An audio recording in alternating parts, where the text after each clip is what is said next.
This is the Ryobi battery charger. This is really the only way to go to get a bunch charged at once. It charges each battery, I can't speak today, it charges each battery individually until each battery is full. So it's not like it's charging all equally. Under 10, Ryobi cordless tool review. This is about 1/3 of the Ryobi tools that we bought over the last 2 years. I really wanted to take my time doing this review because I gotta admit, I was under the impression that Ryobi was, for lack of better words, way behind the other guys. If you watched any of the other videos that we posted, I say nothing but good things about Makita, and I still do. The only thing I'll mention quickly about Makita is the reason I bought them was because of the battery interchangeability. I got all these back in 2011 for our company, and we had extremely good success with them. I mean, really good overall. But the thing that ticked me off with the Makita line or Makita batteries is we experienced quite a few dud batteries right out of the package and a very short battery life on some of the other ones. It's really kind of annoying when you put a battery on the charger or whatever and it starts doing a sequence where it'll be defective. It's like, what? This battery is like 4 months old. How can you be defective? All right, so what happened? Why did you go from a whole stockpile of Makitas to a whole stockpile of Ryobis?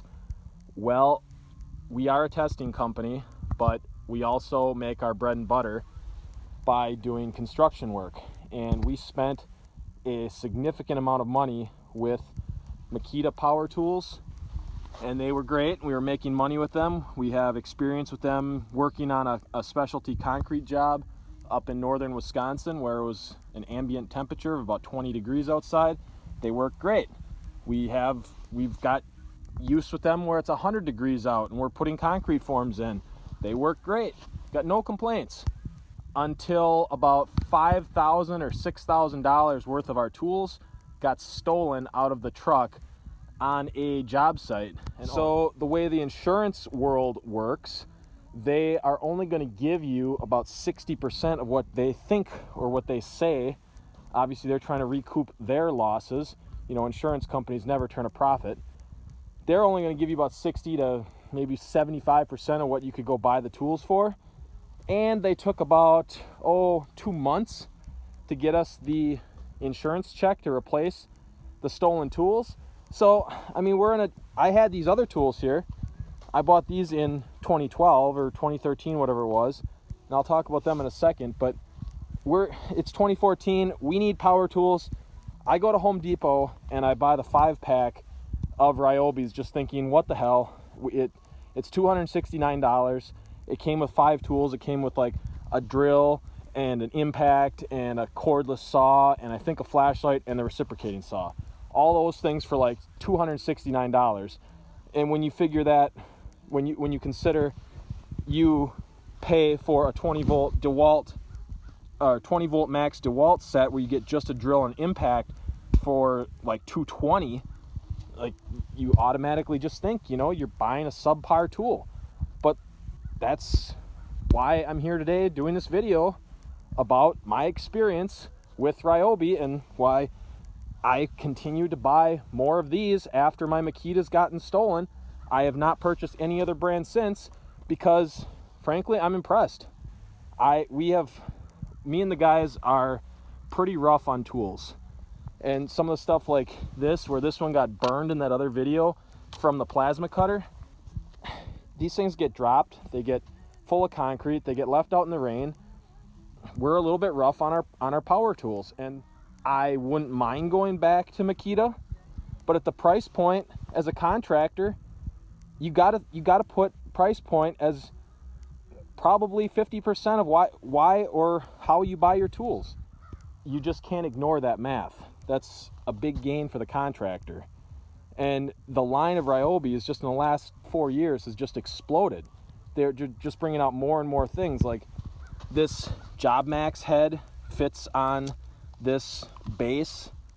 You can get all kinds of different tools for that. I mean, they're coming out with temperature guns and various blowers. The big blower is unbelievably better than the little shitty one. I should look up the exact line of all the tools Makita has currently versus all the various tools Ryobi has. One of the things that I think as of today, October 30th, 2016, is I don't think Ryobi has a cordless vibrator for concrete, whereas Makita does. Right. But what I want to do is something like this broken light. You can see the wires in there. Why can't I take this mount for a Ryobi battery and mount this to the side of, like if this was the vibrator, it even kind of looks like the vibrator, mount this to the side of the vibrator and then just run the wires internally into the motor of the vibrator and use my Ryobi battery. I just mocked this up. This is a little idea I had. I'm wondering why with something like a circle saw, a cordless circle saw, that the battery life is so short anyway. I'm wondering if this could be done where I just tape this together.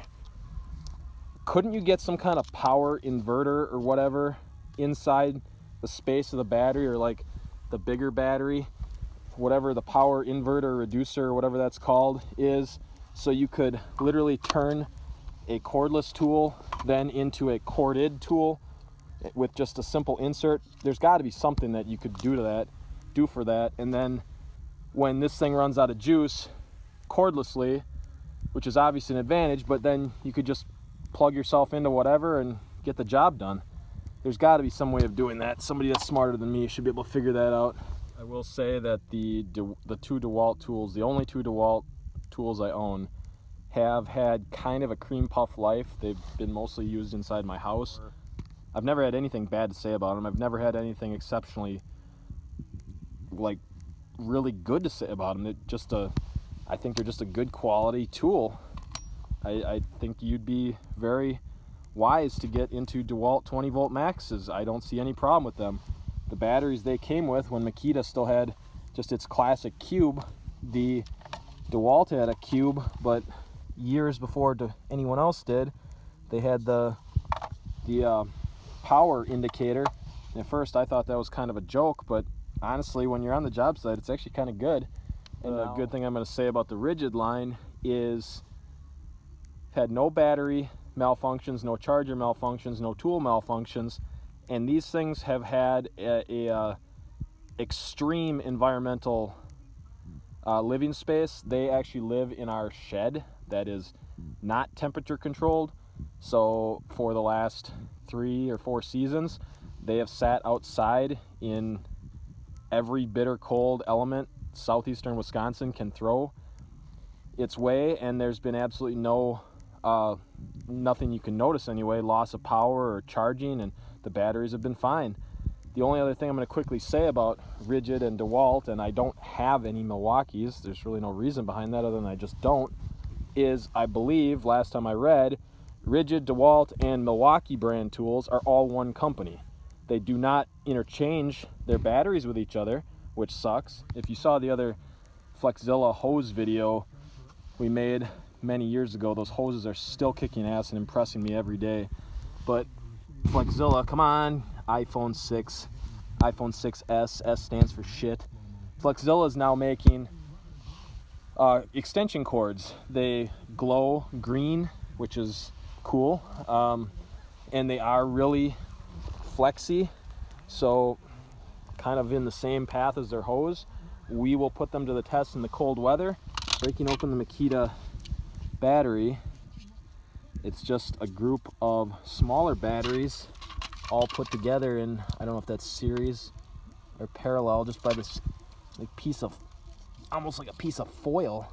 Somebody can educate us all on if that's in series or if that's in parallel, but this is definitely metal making contact back and forth.